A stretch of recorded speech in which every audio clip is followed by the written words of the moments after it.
अब हम बात कर रहे हैं एक अच्छे न्यूरोथेरेपिस्ट बनने की, क्योंकि हम न्यूरोथेरेपी का कोर्स कर रहे हैं और हम सभी चाहते हैं, है ना, हम सभी चाहते हैं कि हम अच्छे न्यूरोथेरेपिस्ट बने। तो उस अच्छे न्यूरोथेरेपिस्ट बनने में, अच्छे न्यूरोथेरेपिस्ट का मतलब एक न्यूरोथेरेपी एक्सपर्ट बनने की कहानी क्या है, तो ये कम से कम बहुत सारी विशेषताएं हो सकती है कि भाई एक अच्छे न्यूरोथेरेपिस्ट में ये क्वालिटीज होनी चाहिए। अगर हम लिस्ट बनाएं तो ये बहुत लंबी हो सकती है, लेकिन 5 चीजें हमारे अंदर होनी ही चाहिए अगर हम अच्छा न्यूरोथेरेपिस्ट बनना चाहते हैं। तो 5 क्वालिटीज में क्या क्या होनी चाहिए कि एक न्यूरोथेरेपी को, एक जो न्यूरोथेरेपिस्ट है उसे अपने न्यूरोथेरेपी का विषय का ज्ञान पूरा होना चाहिए। मैं न्यूरोथेरेपिस्ट हूं, मुझे न्यूरोथेरेपी के 150 पॉइंट आते हैं, मुझे 150 फॉर्मूले की जानकारी है, याद हो ना हो जानकारी है, उनका कब फंक्शन है, क्या है, कैसे है। न्यूरोथेरेपी से रिलेटेड जो लिटरेचर है, यानी कि जो हमारा साहित्य है, जो हमारी बुक है, क्या मैंने वो पूरी पढ़ी है, उसमें जो जो चीजें लिखी हैं वो सब मुझे पता है। तो न्यूरोथेरेपी के विषय की पूर्ण जानकारी होनी चाहिए और 101% होनी चाहिए। मुझे एक्सरे देखना आता हो नहीं आता हो चलेगा, मुझे एमआरआई देखने आती हो नहीं आती हो तो भी चलेगा। अगर हमें न्यूरोथेरेपी की जानकारी नहीं है तो हम कंप्लीट न्यूरोथेरेपिस्ट नहीं हैं। तो न्यूरोथेरेपी की 101% आपको जानकारी होनी चाहिए, छोटी से छोटी होनी चाहिए और बड़ी से बड़ी जानकारी होनी चाहिए। तो हमें अपने विषय का पूर्ण अध्ययन होना चाहिए। मुझे न्यूरोथेरेपी के हिसाब से डायग्नोज करना आना चाहिए, मुझे न्यूरोथेरेपी के हिसाब से बॉडी के स्ट्रक्चर के हिसाब से ट्रीटमेंट सेट करना आना चाहिए, और किस बीमारी में हमें कौन सा ट्रीटमेंट देना है, कौन सा नहीं देना है, ये सब हमें पता होना चाहिए, है ना। हमें एलोपैथी की जानकारी है या नहीं है, हमें एक्सरे की रिपोर्ट देखने आती नहीं आती है, हमें होम्योपैथिक की जानकारी है या नहीं है, नहीं हो कोई भी दिक्कत नहीं है। अगर मैं केवल अपने फील्ड का एक्सपर्ट हूं तो यही मेरी पहचान है, और मैं अपने फील्ड में, क्योंकि न्यूरोथेरेपी में आप बिना किसी एक्सरे, एमआरआई, सीटी स्कैन के भी बॉडी को डायग्नोज कर सकते हैं, आप बीमारी के कारण तक पहुंच सकते हैं, आप बॉडी के नेचर को पता करते हैं, आप मूल वजह पर काम करते हैं। तो एक न्यूरोथेरेपिस्ट को न्यूरोथेरेपी की कंप्लीट 101% जानकारी होनी चाहिए, तब वो एक न्यूरोथेरेपिस्ट अच्छा न्यूरोथेरेपिस्ट होगा। एक अच्छे न्यूरोथेरेपिस्ट बनने के लिए एक न्यूरोथेरेपिस्ट के अंदर सहनशीलता और क्या होना चाहिए, धैर्य होना चाहिए। सहनशीलता और धैर्य का मतलब है कि पेशेंस होना चाहिए, कि आपको सहनशीलता का मतलब है कि आपको बहुत सारी चीजें काम डाउन होकर करनी है। ऐसे नहीं कि आप पेशेंट को फर्क नहीं आ रहा, पेशेंट तो आपसे कहेगा कि मुझे फर्क नहीं आ रहा, पेशेंट कहेगा कि मुझे इतने ट्रीटमेंट हो गए, इतना टाइम हो गया, मुझे कोई फर्क नहीं आ रहा, तो आप खुद उत्तेजित हो जाएं, खुद लड़ने के लिए तैयार हो जाएं। नहीं, सुनना है, समझना है, धैर्य रखना है। और कैसे, छोटा बच्चा अगर कोई पेशेंट है तो छोटे के साथ छोटे की तरह व्यवहार करना है। अब छोटा बच्चा कोई पेशेंट बनकर आता है, आप उसे अपना रुतबा दिखाओ, मैं तो बहुत सीनियर न्यूरोथेरेपिस्ट हूँ, मेरे साथ कैसे आप बात कर सकते हो, है ना। तो छोटे के साथ छोटा बनकर, बड़े के साथ बड़े बनकर, आदर सत्कार के साथ और हम उम्र के साथ उसका दोस्त बनकर उसकी बीमारी को समझना है और उसका इलाज करना है। बहुत सारे लोग हम उम्र के जो होते हैं खासतौर से अपनी बात को आपसे नहीं कह पाते हैं, बहुत सारी ऐसी तकलीफें उनको इंटरनल होती हैं, कुछ उनकी प्राइवेट बातें होती हैं जो कहीं ना कहीं उनकी बीमारी का कारण है, लेकिन वो हम उम्र है, आपकी उम्र का ही है, तो वो बहुत बार बताने से हिचकिचाता है। तो उसको ये एहसास दिलाना है कि भाई आप अगर मुझे सारी चीजें नहीं बताएंगे तो मैं आपकी बीमारी का इलाज नहीं कर पाऊंगा, क्योंकि मैं कोई मेडिसिन तो नहीं दे रहा कि भाई आपने मुझे बीमारी बताई, आपको चाहे वजह कोई भी हो, मैंने मेडिसिन लिखी, आप खाओ, मेरे को क्या फर्क पड़ना है, मेडिसिन तो अपना असर करेगी करेगी। नहीं, मुझे तो मेडिसिन आपके बॉडी के अंदर बनानी है। तो बॉडी के अंदर जब मेडिसिन बनानी है तो उस बीमारी का मूल कारण भी समझना होगा, पेशेंट को सुनना है। धैर्यता का मतलब उसे धैर्यता पूर्वक सुनना है, पेशेंट के साथ सुनना है, उसकी बीमारी का मूल कारण क्या है, कहाँ से शुरुआत हुई, कब से शुरुआत हुई, 10 साल पहले हुई, यानी कि 10 साल पहले वो बिल्कुल ठीक था, यानी कि 11 साल पहले अगर हम बात करें तो यानी कि 11 साल पहले वो 100% ठीक था। वो फिर बताएगा नहीं नहीं मुझे थोड़ा थोड़ा तब भी हो रहा था, यानी कि 12 साल से शुरुआत है, 13 साल से शुरुआत है। तो यानी कि उसके सुनना है, समझना है। तो गुरुजी कहते हैं कि पेशेंट को पहले दिन ट्रीटमेंट दो मत दो, लेकिन उसकी बीमारी को समझ लो कि उसकी बीमारी कहाँ से शुरुआत हुई, घर में है नहीं है, किसको है, पहले किसको हुई, कैसे हुई, शुरुआत धीरे धीरे हुई, अचानक से हो गई। तो ये सारी चीजें हमारी सहनशीलता और धैर्यता पर आधारित है।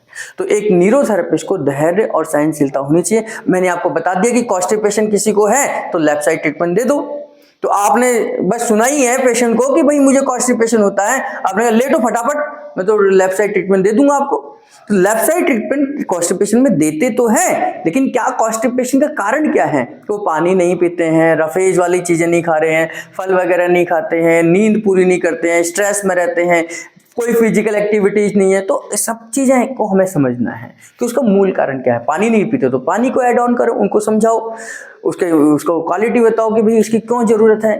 रफेज नहीं है तो रफेज ऐड करो उसके वरना तो आप लेफ्ट साइड से एक दिन ही तो मोशन ला सकते हैं, उसको परमानेंट कैसे ठीक करेंगे? जब तक वो अपनी गलतियों को, कमियों को ठीक नहीं करेगा तो न्यूरोथेरेपी से टेम्परेरी रिलीफ मिलेगा, लेकिन वो परमानेंट रिलीफ नहीं मिलेगा। तो ज्यादातर लोग यही कहते हैं ना कि मैं जब तक न्यूरोथेरेपी कराता हूं तब तक तो आराम है, लेकिन जैसे ही न्यूरोथेरेपी को 10-15 दिन के लिए छोड़ता हूं मेरी बीमारी वहीं की वहीं पहुंच जाती है। उसका कारण क्या है कि हमने उसके रूट कॉज को नहीं ठीक करा है, उसको गाइड नहीं करा है। गाइड करते तो वो छोड़ने के बाद भी ठीक रहता। उसे पता ही नहीं कि मुझे मैदा नहीं खाना था, उसे पता ही नहीं कि मुझे पानी ज्यादा पीना था, उसे पता ही नहीं कि मुझे फिजिकल एक्सरसाइज भी करनी थी। तो वहां पर आकर आप धैर्य और सहनशीलता का टॉपिक यहां पर आपको ध्यान रखना पड़ेगा। एक अच्छे न्यूरोथेरेपिस्ट को मैनेजमेंट भी आना चाहिए, क्योंकि एक अकेला व्यक्ति तो क्लिनिक नहीं चला सकता, एक अकेला व्यक्ति पूरे सिस्टम को नहीं चला सकता। तो उसको एक टीम की जरूरत है। एक ट्रीटमेंट की टीम अलग है, ट्रेनिंग की अलग है, टाइमिंग अलग है, कैसे किस तरीके से उसको मैनेज करना है कि पेशेंट आए तो उसे ये ना लगे यार मेरे से कोई बात ही नहीं कर रहा, मुझसे कोई पूछ नहीं रहा, कोई मुझे जानकारी नहीं दे रहा, मुझे कोई अटेंड ही नहीं कर रहा।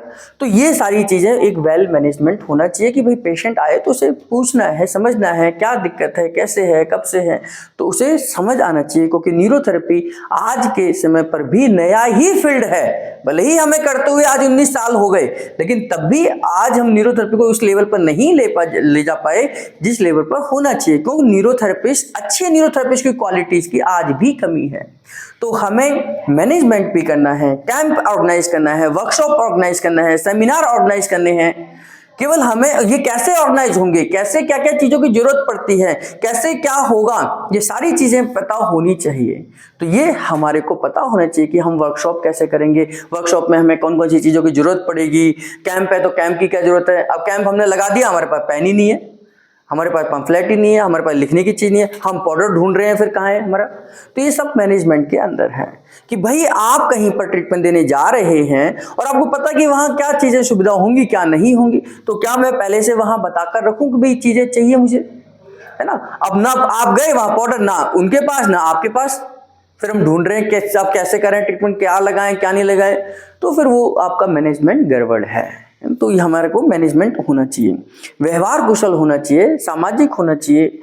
व्यवहार कुशलता का मतलब है कि आपको अपना व्यवहार पेशेंट के साथ में अच्छा रखना चाहिए।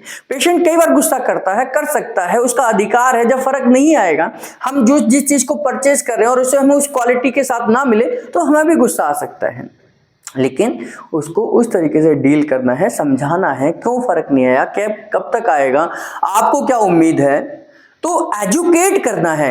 हमारे वर्ड मेडिकल साइंस में क्या करते हैं, वर्ड एक यूज आता है काटना है।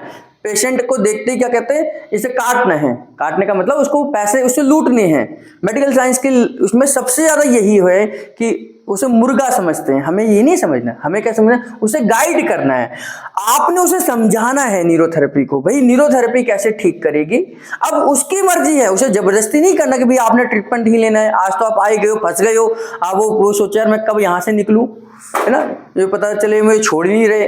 तो ये चीजें नहीं, उसको गाइड करो, उसकी जरूरत है तो वो दोबारा जरूर आएगा। ऐसे बहुत सारे पेशेंट हमने देखे, बहुत सारे पेशेंटों को हमने कहा कि आपको लगता है तो आप हमारे से शुरुआत करो। मैं कल विजिट पे गया एक पेशेंट देखने के लिए, उनको मैंने समझाया, पूरी तरीके से बताया कि अगर आपने ट्रीटमेंट शुरू करना है तो 45 डेज मुझे चाहिए ही चाहिए। 46 डे हम तब करेंगे जब आप कहेंगे कि मुझे फर्क है, लेकिन 45 डेज से पहले मैं मना नहीं करूंगा। यानी कि आप ये सोचे 2-4 दिन में फर्क आएगा, ये मत सोचना। 44 डेज में भी आप बंद नहीं करेंगे, क्योंकि मैंने 45 डेज आपसे मांगे हैं। उन्हें सर हम आपको सोच के बताएंगे। मैं कि आप आराम से सोच के बताओ, तो वो कराएंगे तो वो ये मानसिकता के साथ कराएंगे कि भाई हमें 45 डेज न्यूरोथेरेपी को देने हैं, और 46 डेज हम तब करेंगे जब हम 45 डेज में रिजल्ट देंगे उनको। तो ये हमने एजुकेट करा, गाइड करा, और वो निश्चित तौर पर, क्योंकि जो परिस्थिति है, जो कंडीशन है, उन्हें भी पता है कि जहां आज एलोपैथी से पिछले 6 साल से वो कोमा में है, तो न्यूरोथेरेपी को ट्राई करके देखेंगे ही देखेंगे, है ना। तो आपको एजुकेट करना है पेशेंट को, सामाजिक होना चाहिए, आसपास क्या गतिविधि चल रही है, कोई हेल्थ कैंप चल रहा है, किसी भी तरह की कोई एक्टिविटीज़ हैं, उसमें हमारी क्या योग्यता हो सकती है, हमारा क्या सहयोग हो सकता है, हम क्या कर सकते हैं, कोई ओकेजन है तो आप समाज के लिए क्या कर सकते हैं, कोई फ्री कैंप लगा सकते हैं क्या। तो हमने बहुत सारे ऐसे फ्री कैंप लगाते ही हैं, देखते हैं कि हम पार्कों में जा जाकर लोगों को अवेयर करते हैं। साल में एक बार तो बड़ा कैंप हम करते ही हैं, गुरुजी के बर्थडे पर करते हैं, छोटे छोटे कैंप तो बहुत सारे होते हैं। तो ऐसे हमें सामाजिक, यानी कि अपने समाज के लिए भी हमें कुछ ना कुछ देना है ना, ताकि न्यूरोथेरेपी उन तक पहुंचे और वो न्यूरोथेरेपी से जुड़े और समझें कि भाई बिना मेडिसिन के भी, बिना हम साइड इफेक्ट के भी हम ठीक हो सकते हैं। बहुत सारे लोगों को पता ही नहीं होता, जब हम पार्कों में जाते हैं कि ऐसे भी कोई ट्रीटमेंट होता है, बोलते हैं हमें तो पता ही नहीं था कि आप ऐसे भी ट्रीटमेंट देते हो, और मुझे तो पहले ही ट्रीटमेंट से बहुत फर्क आ गया। ऐसे बहुत सारे पार्कों में एक्सपीरियंस मिलते हैं। वो एक पेशेंट को हम देख रहे थे, पार्क में वो घूम रहा था, उसका बीपी बहुत हाई था, और आप में से किसी ने ट्रीटमेंट दिया और उसका बीपी उस दिन बहुत डाउन हो गया। वो दूसरे दिन यहाँ जुड़ गया कि मुझे तो पता ही नहीं था कि ऐसे भी बीपी ठीक हो सकता है, मैं तो सोचता था कि केवल दवाई खा के ही बीपी ठीक हो सकता है ना। तो यानी कि उनको पता ही नहीं कि भाई हम ट्रीटमेंट कैसे करते हैं न्यूरोथेरेपी से। तो सामाजिक होना चाहिए, समाज में हमें बताना है न्यूरोथेरेपी क्या है, और उसके साथ साथ हमें अपने ज्ञान को अपडेट भी रखना है, अप टू डेट रखना है। मैंने 2005 में न्यूरोथेरेपी को सीखा। अगर मैं उस समय की न्यूरोथेरेपी की बात करूं तो आज की न्यूरोथेरेपी में जमीन आसमान का फर्क है। उस समय पर टोटल मिलाकर मुश्किल से मुश्किल 50 पॉइंट थे, मुश्किल से मुश्किल 50 फॉर्मूले थे, है ना। और आज की बात करें तो आज 150 से ज्यादा फॉर्मूलेज हैं, 150 से ज्यादा पॉइंट हैं। अगर मैं उसी चीज को वहां से ही सीखकर और मैं अपने आप को अपडेट नहीं करता तो 50 से ज्यादा मेरे पास पॉइंट नहीं होते, 50 से ज्यादा फॉर्मूलेज नहीं होते, और मैं उन्हीं में उलझा रह जाता। तो न्यूरोथेरेपी जैसे जैसे एडवांस रिसर्च कर रही है, नए नए फॉर्मूलेज आ रहे हैं। पहले 13-15 फॉर्मूले थे हेपरिन जो थे, हमने उसमें एड ऑन कर आज A to Z हेपरिन है ना। यानी कि 26 के 26 हमारे पास हेपरिन है। तो हमने उस पर रिसर्च करा, हमें लगा, और ये 2-3 साल पहले, यानी कि 12-13 साल बाद मुझे एहसास हुआ कि भाई बाकी के हेपरिन क्यों नहीं है हमारे पास।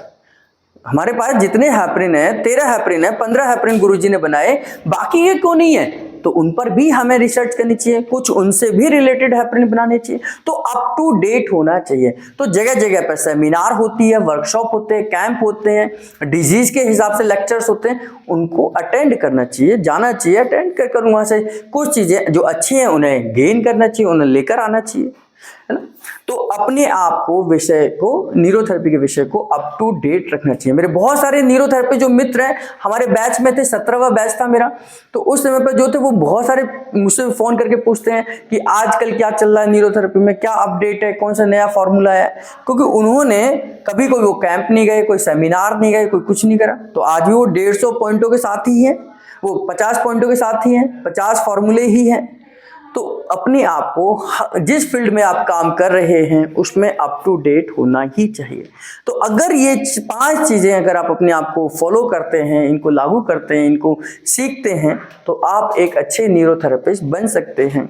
और न्यूरोथेरेपिस्ट की जिम्मेदारी है कि सबसे बड़ी चीज़ ये है कि अपने आप को नॉलेजेबल बनाना है, क्योंकि आपके पास अगर नॉलेज है तो फिर आप अच्छे कामयाब हो सकते हो, क्योंकि आने वाला फील्ड केवल और केवल नॉलेज का है। न्यूरोथेरेपिस्ट की संख्या कितनी भी हो जाएगी, लेकिन उसी न्यूरोथेरेपिस्ट की वैल्यू होगी जिसके पास नॉलेज होगी, उसके पास ज्ञान होगा।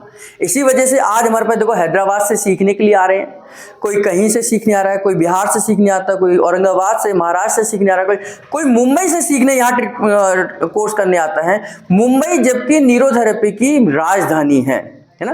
गुरुजी मुंबई के थे, महाराष्ट्र के थे, वहाँ शुरुआत मुंबई से हुई, और उल्टा आज मुंबई से हमारे पास इलाज कराने के लिए लोग आते हैं। तो अभी 3 लोग यहाँ इलाज करा कर गए हैं, मुंबई से करा कर गए हैं। मुंबई से लोग सीखने आते हैं, उन्हें भी पता कि वहाँ 50 न्यूरोथेरेपिस्ट हैं जो करा सकते हैं, लेकिन आपकी नॉलेज की वजह से ही वो वहाँ से यहाँ पर आकर लाखों रुपए खर्च कर देते हैं इस कोर्स को सीखने में। रहने का खर्चा, खाने का खर्चा, फिर कोर्स का खर्चा, और उसको क्योंकि क्वालिटी के साथ बता रहे हैं, तो क्वालिटी ही आपको आगे लेके जा सकते हैं, तभी आप एक अच्छे न्यूरोथेरेपिस्ट बन सकते हैं। और ये आपको आज से शुरुआत करनी पड़ेगी। ऐसे नहीं अच्छा मैं 1 साल बाद देख लूँगा, पहले तो मैं कोर्स कर लेता हूँ, फिर मैं पढ़ाई करूँगा, फिर ऐसा कर लेता हूँ। अगर वो आदत आज से ही आपको लागू करनी पड़ेगी, अपने आप को आज से ही इन सब चीज़ों में लगाना पड़ेगा, तब जाकर आप एक अच्छे न्यूरोथेरेपिस्ट बन पाएंगे। और 5 साल तो 5 इयर्स तो आपको किसी भी फील्ड में मेहनत करनी ही है। एक डॉक्टर बनने में कम से कम 5 साल लगते हैं ना। हालांकि हमारा कोर्स 1.5 साल का है, टोटल मिलाकर 1.5 से 2 साल में कंप्लीट हो जाएगा, लेकिन एक डॉक्टर बनने में 5 साल लगते हैं। आप उस लेवल पर जाकर ट्रीटमेंट करेंगे।